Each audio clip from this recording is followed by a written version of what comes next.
Hi, welcome back to Ideas Box, and if this is your first time here, then thanks for dropping by. I'm Jimmy, and today's video is another one of my workshop hints series. Another 3 workshop ideas I hope are able to help you out. Anywho, let's get into it.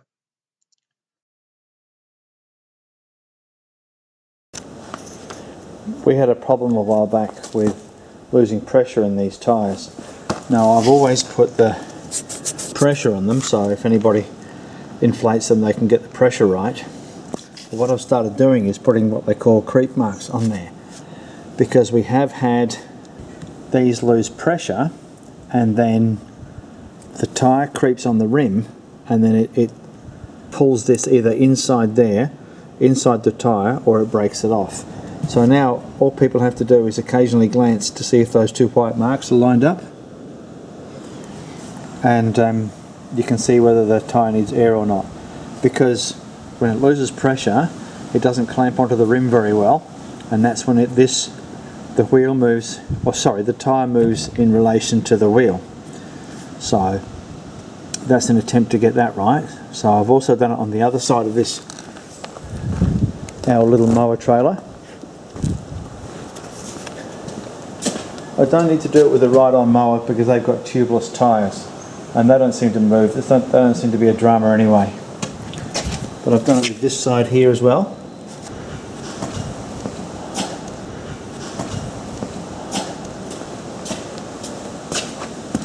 And I've also done it with our wheelbarrow.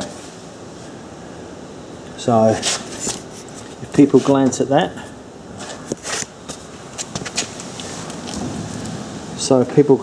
they can see it's lined up and they know that that tyre doesn't need air, or it hasn't crept.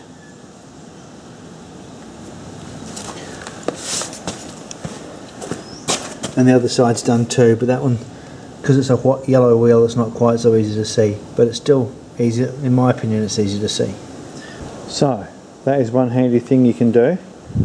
I always put the pressures on the tyres anyway, so that way if somebody who isn't used to them is putting air in them, and they can put the right pressure in them.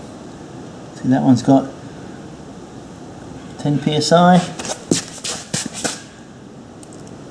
14 psi. So I just find that way it saves any drama. If anybody wants to put air in the tyres, if they notice the tyre's a bit low, it's a simple enough thing for them to do it themselves.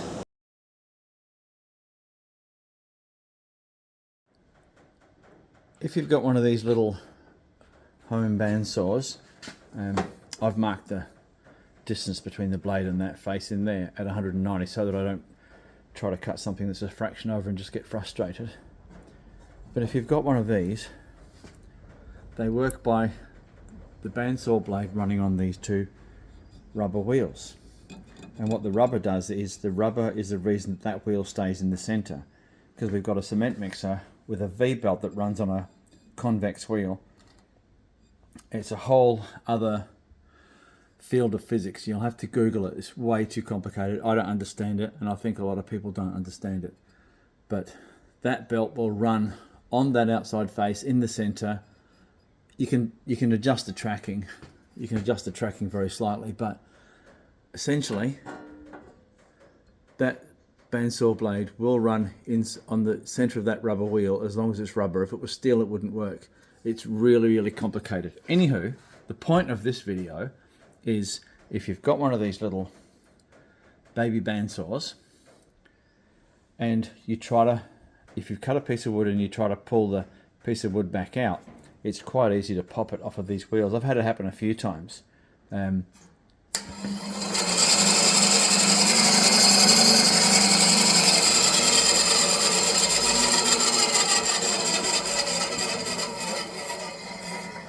So I've come up with a solution.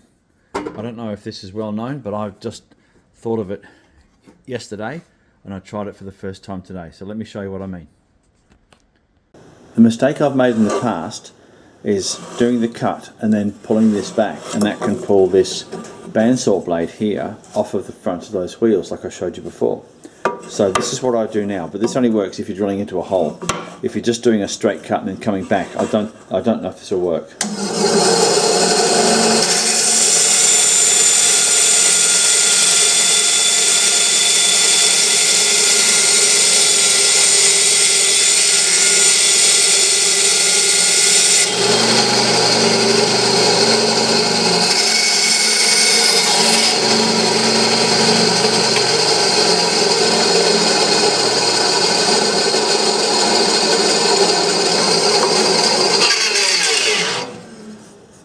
that way you're always pushing the blade back against the little stops in here. There's a couple of little ball bearings that it rolls against. So that way you're always pushing back in the direction that the load's supposed to be placed. And also what I do is, this little bandsaw, it's a cheap one but it works okay. It cuts straight. If you set this guide here to just above the work, see there's a couple of millimeters clearance there. If you set this guide here to just above the actual work itself, and to make sure that I'm not lazy, what I do is I just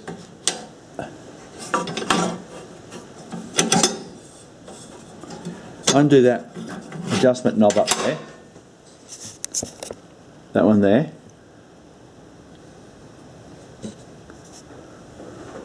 so that I've got no choice but now to set that to the height of whatever it is I'm cutting. So if I'm cutting a thick piece of wood, or if I'm cutting a piece of plastic, you set that like that, lock it, and then that way the blade guide is just above the job itself. Anyway, I find that works for me.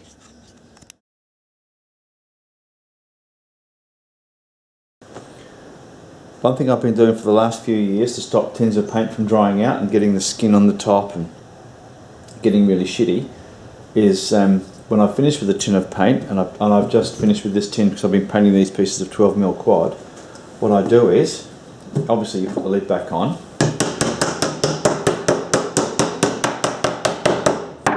and then you just turn it over for a second, sit it back, and then that way the air that can, if there's any tiny gaps in the lid, the paint that's in there will skin up and it'll actually form a seal and stop the paint inside the tin from forming a skin or from drying out. Since I've been doing this, I haven't had a tin of paint sort of go dry on me. So anyway, that's something else that you might come in handy in your workshop. Okay, thanks for watching. I hope at least one of these ideas helps you out with something in your workshop. Make sure to click like and subscribe, and don't forget that notification bell too. Well, I reckon that's it for today, so bye for now.